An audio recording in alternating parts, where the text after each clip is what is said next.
Today we're going to take a look at Ephesians chapter 4. This is one of those letters that Paul wrote to the church in Ephesus.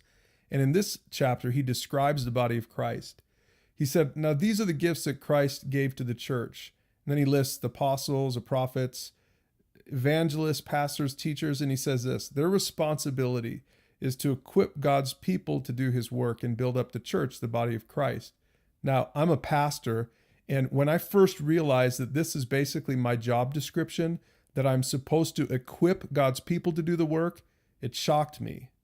He goes on later, he says, if we do it like this, if we run the church like this, then we will all come to such unity in our faith and the knowledge of God's Son that we'll be mature in the Lord, measuring up to the full and complete standard of Christ. In other words, if you run your church like this, if we think about church like this, then we'll be doing church right.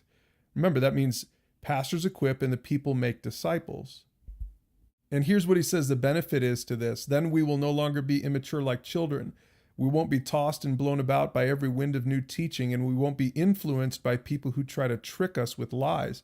And so what he's saying is if we run the church right, pastors equipping, people doing the disciple making, then everyone's going to grow up and everyone's going to mature. And isn't that so true? Because if you just go to church and let the pastor do all the work, nobody really grows up in that kind of church.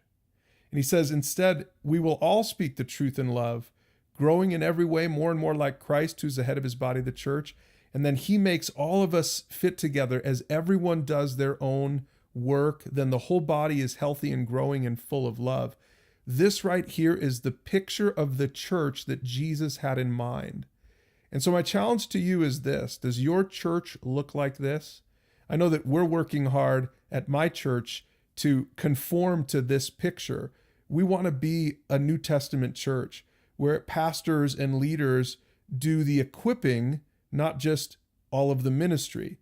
The regular people do the ministry. They go make disciples. They help other people pursue God. That's the kind of church that Jesus envisioned all along.